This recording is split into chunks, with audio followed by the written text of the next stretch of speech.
You know, I think back to all the Bassmaster Classics that I've fished, and I've always lived for that moment at the end to watch the champion. Ever since my very first one that I watched Ken Cook win in Baltimore, you know, I just knew what a special moment that was. Going into Pittsburgh, it's been a few years. I've got a Classic win under my belt at that point, and I put a lot of pressure on myself where I want to win every year. You know, Pittsburgh's it's a northern fishery, it's rivers, it's got some smallmouth, and this is a place that, in my mind, is right in my wheelhouse. Well, I'm going to tell you, that all changed when I went there for the official practice.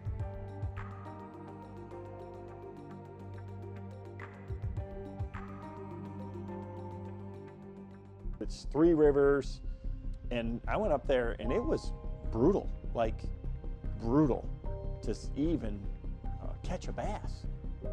It was hard to catch anything of any size. Going into it, I had really no idea that it would be as tough as it turned out to be. So, you know, after the practice period, all I wanted to do was keep myself in an area where I could catch some keepers. And, you know, I had a good idea of where I thought was going to be the best, but you never know how many other guys are going to be around, or you know, how much pressure is going to be in the area, or what the conditions might be, how much rain we're going to get.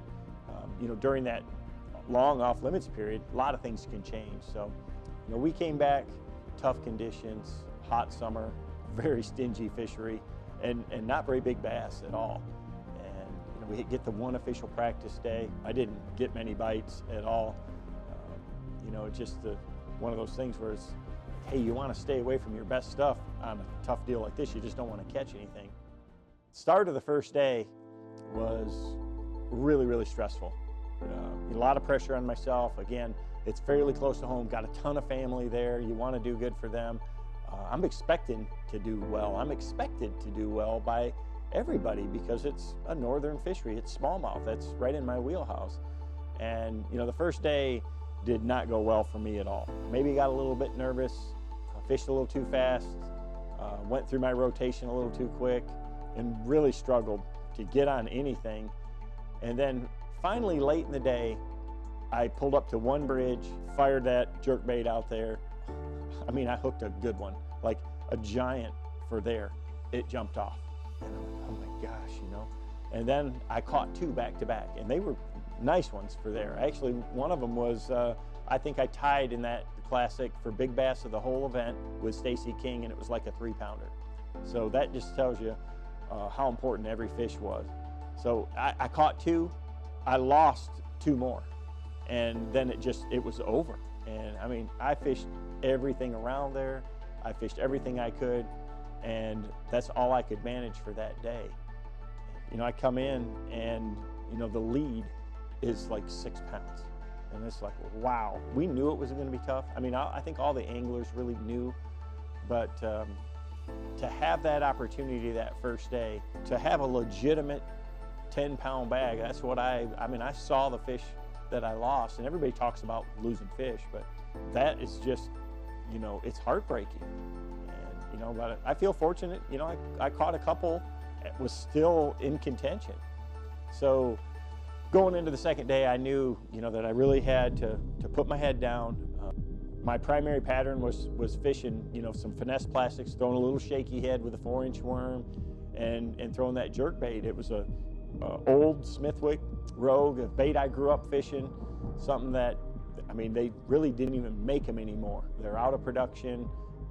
The old original ones were really unique, and the plastic that they were made out of, and they're really buoyant. They didn't run very deep.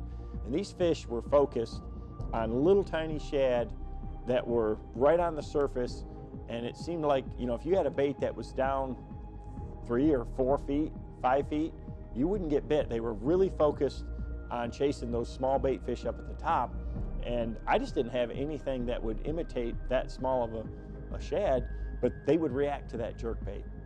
You know, I tried other jerk baits, deeper stuff, and I just couldn't get them to hit it. And that Rogue is something that I had a lot of confidence in, and I knew it would stay up there in that top of the water column. It's pretty efficient. I was throwing it on a spinning rod so I can make good casts along those bridges and seawalls and things like that. And it's really all I tried to do is fish on the best structure that I could. So the next day I went out there, just grounded out. And, again, you're catching them and they're just 12 inchers. But a keeper is a big deal there. Had a good day and, kept myself in it. And for the field, it was really tough. I think Jimmy Mize was leading after the first day, had 6 pounds and something. There's a couple other anglers in his area, and if I remember correctly, I think he zeroed the second day. This was tough. I mean, several other guys that did well the first day didn't catch anything. So it was like shockingly tough to all of us that were even competing in it. All week long, I've seen the other guys that were doing well. Mike Iaconelli, he's running the same pattern as me, fishing the bridges and that. Aaron Martins, he's doing the same thing, but he's the best finesse fisherman, out there at the time, and you just don't know how other guys are going to do, or if somebody's going to catch that one kicker and blow this thing out. So, this is a 3-day tournament. To have the weights that we had, it's close to record-breaking material. I think George Cochran held the record for the lowest winning weight in a classic to that point on the Ohio River, and he had less than 15 pounds to do that. So I knew this one here was going to be similar to that. And so going into that final day, I had expectations to go out there and try to catch a limit. I knew if I could catch 5, that I might have a shot, and if I could get a couple of those bites like I saw the first day, those better, those bigger fish, they're in there. I mean, there's some bigger ones there. If there's some smaller ones, there's definitely got to be some big ones. So you're really hoping for that. And I went through my rotation, fished my tail off, fished my guts out.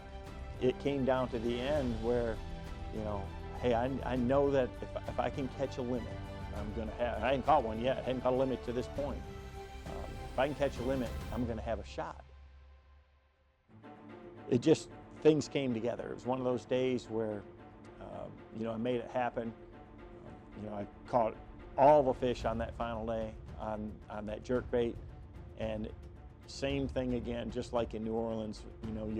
You're going in with the stress of, is it going to be enough? Is it not going to be enough? You want to do good for your family, for your fans, and I have a ton of support. It's a place that I want to really win at. It's the last summer classic before they change and move it to February of the year and the spring of the year, where we're going to have to go to more southern locales. So I want to do well, and there's something to be said for a really tough tournament like that, where it's close and not knowing. It's just kind of like the excitement when you were a kid at Christmas morning, just wondering what Santa brought. Similar to that feeling. So we go into the weigh-in, they do the Super 6. We're talking to the other guys again, because you do. Everybody's so nervous they're going to talk in the background a little bit, but I really thought that Aaron had it. I mean, he had the confidence, and he thought that he had enough to win. In my mind, I told myself, I said, no, it's not going to happen. It's not, you can't, you're not going to win. You don't have enough. You had a limit of bass that didn't weigh 5 pounds. It came down to it, and the scale settled.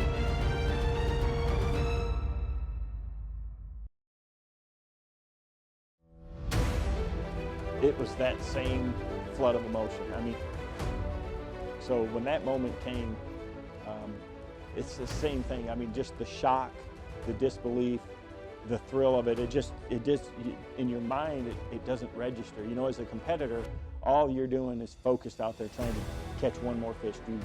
Make a call. Do anything you can to improve your position. And then once you're off the water, when it's all out of your hands, that's when all those demons and all those other thoughts come in. And to be able to win my second classic, to do it in Pittsburgh, where next year we were going to be, kicking it off in the South.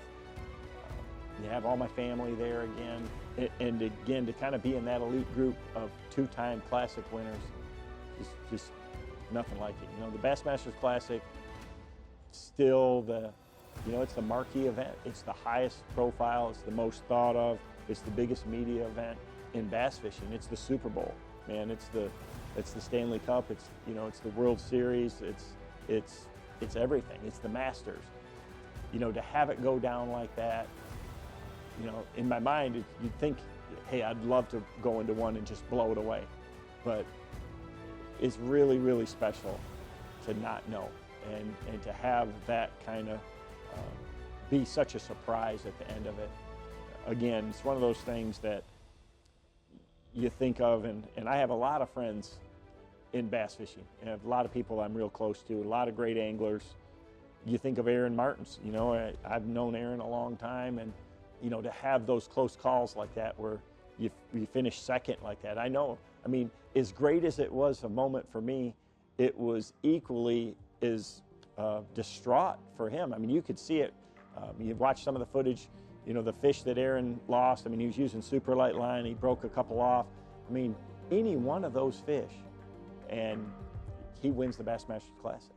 And, you know, history is different. So I feel real fortunate I feel almost like that Pittsburgh Classic is one that I stole. I should have. I mean, we all had our chances. We all lose fish. I had a chance to blow it away the first day, and it didn't work out that way. But in the end, it's really memorable. And I still think to this day, as a fan, because I'm a fan of the sport first, the Pittsburgh Classic will go down as one of the most exciting classics that I've ever been a part of. Not just because I won, but just because of how close it was, and just what a mental grind it was, and what all the competitors had to go through, and that even on the last day, somebody way at the bottom of the field still had a chance to come back and win. And you can't say that about a lot of these places we go where it's a slugfest, you know, where it's a shootout. It may come down to one or two guys in the final day. Everybody was still in it to that last hour of that last day, because anybody could have pulled up on that one spot and caught 2 or 3 good smallmouth from some magic hole that just nobody ever could find and win it. And yet, in the end, you know, I was the lucky one that came out on top, and it really was a special week.